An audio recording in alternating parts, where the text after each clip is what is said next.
And welcome. Welcome. So this is episode 1 of Take Care.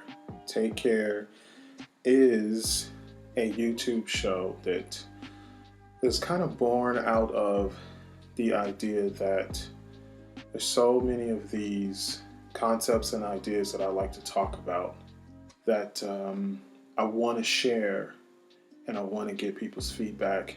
And I also just want to spread positive information, things that I've learned over the years. Real quick, my name is Wilson.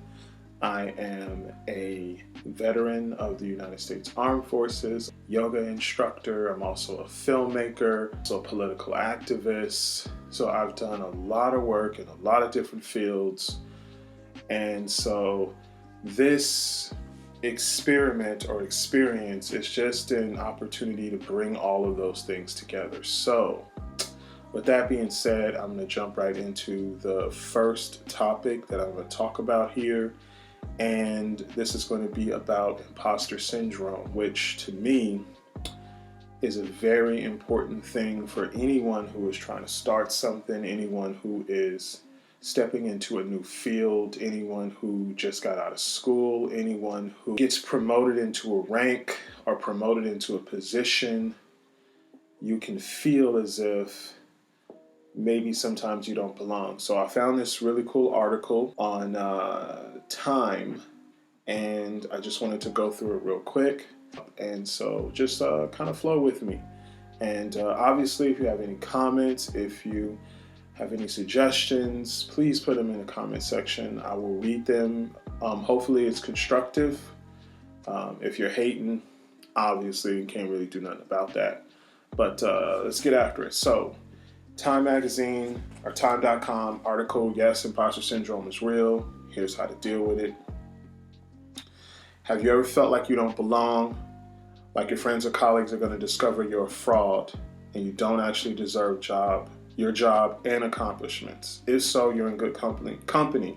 These feelings are known as imposter syndrome. Psychologists also call it imposter phenomena. 70% of people experience these imposter feelings at some point in their lives. So stop right there. So there's been plenty of opportunities and plenty of times where maybe you have been moved into a position, maybe you've taken on a new role, and you feel like, why me? Why am I doing this? Why did they entrusted this responsibility to me?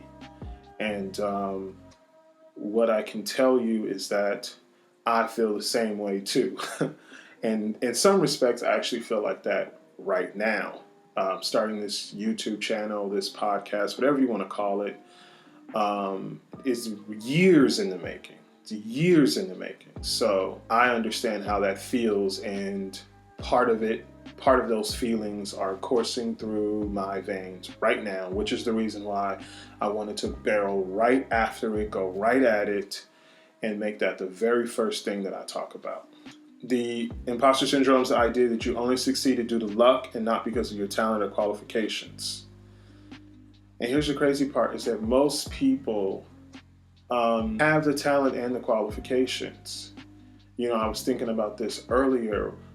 How interesting is it that there's so many people out there that get to positions of influence and positions of power and positions where they don't have any talent or qualifications. Yet the people with the talent and the people with the qualifications are the ones that struggle when they get into those positions. So that's just very interesting to me. I think that's just like confidence. If you have confidence, then you'll be like, yeah, I'm just gonna fake it till you make it. But I think that's different than imposter syndrome. Faking it till you make it is not imposter syndrome, in my opinion, because you actually have it. You don't need to fake it. It is already there. And what you're doing is you just have doubt. You just have self-doubt. That's the difference to me between faking it till you make it and imposter syndrome. And so some of the people who might experience it are perfectionists. They set extremely high expectations for themselves, and even if they meet 99% of their goals, they're going to feel like failures. Any small mistake will make them question their own competence. I'm not a perfectionist. But I understand that life, and I understand how perfectionists can really, harm their own progress by just not doing the thing because they're waiting for it to be perfect. Experts feel they need to know every piece of information before they start a project and constantly look for new certifications or trainings to improve their skills. Man, if that's not me, I don't know what is. I'm not an expert. Let's be honest. I'm not an expert.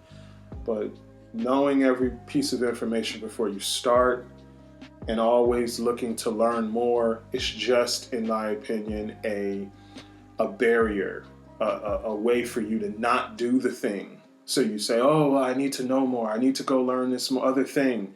When really you just need to go do the thing, because the truth is you probably know how to do it. You're probably good enough to do it. You just have self-doubt.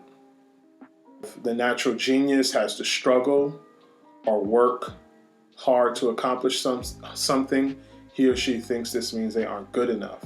They are used to skills coming easily, and when they have to put in effort, their brain tells them that's proof they're an imposter. I can't really relate to that, to be honest with you.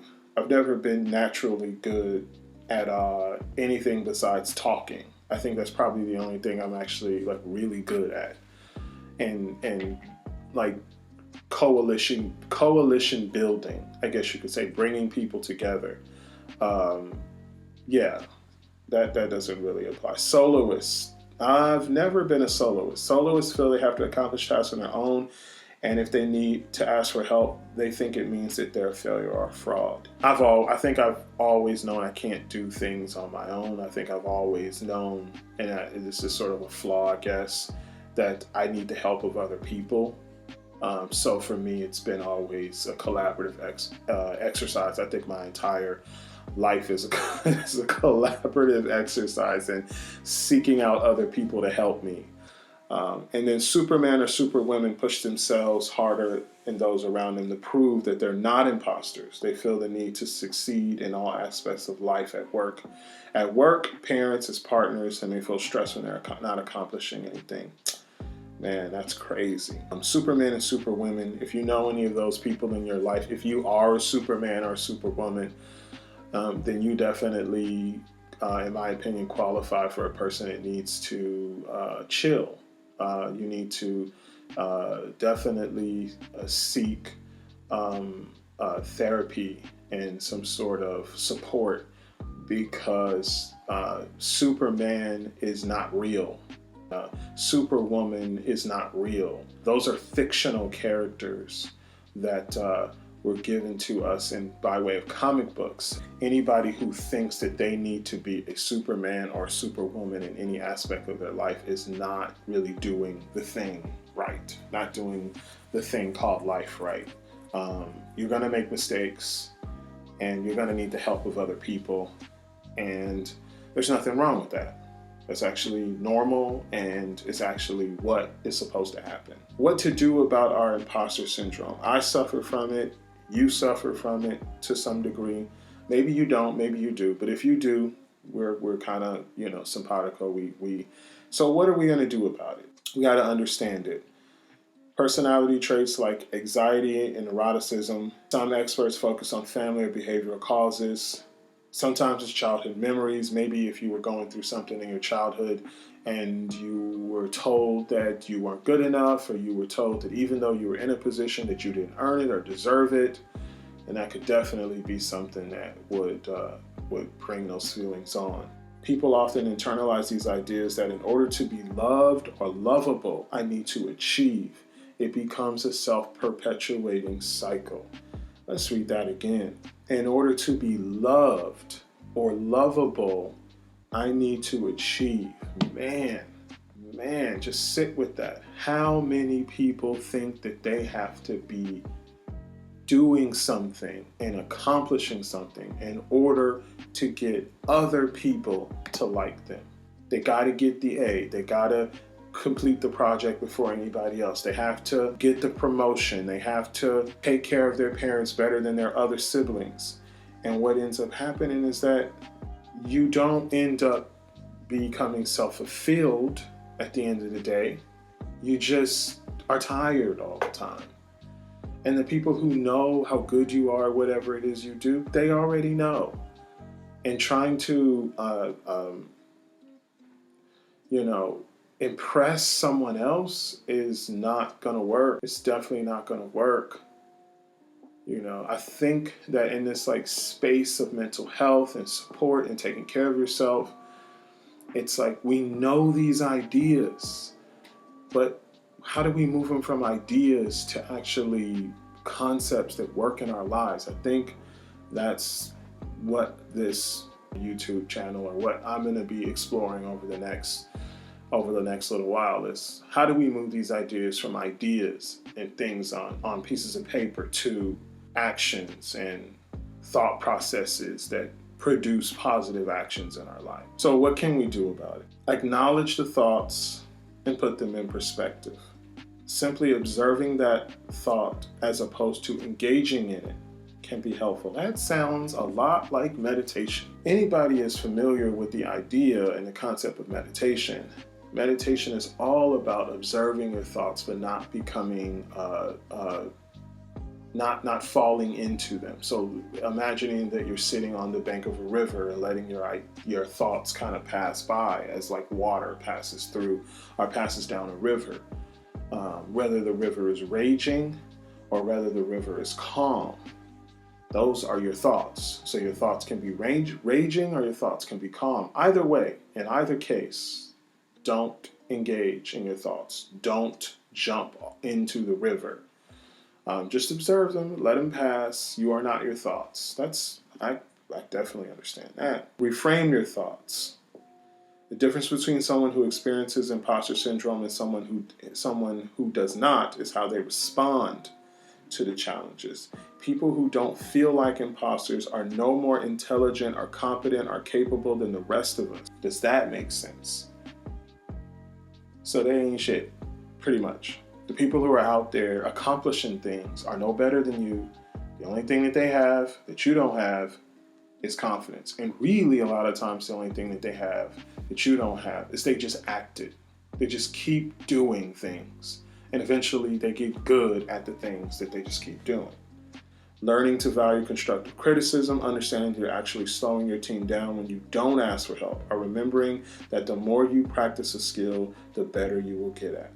It can also be helpful to share what you're feeling with trusted friends and mentors. So for example, someone's watching this and they're feeling imposter syndrome thoughts about whatever it is they're doing, and you post a comment in this comment section, I will read it and I'll probably comment on it.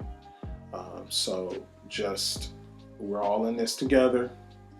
We're all in this together. In closing, it says, most people experience moments of doubt, and that's normal. The important part is not to let that doubt control your actions. So that's what I'm saying when I was saying earlier. It's not that you feel like an imposter. It's that your feelings lead to actions. And those actions keep you from doing the things that you want to do. The goal is for me to give people the tools and the inside information to talk themselves down faster. You can have an imposter moment, but not an imposter life. So you can have an imposter moment, but we're not going to have an imposter life. So I think goal setting, I think talking with friends, I think therapy will work. I think meditation will work. I think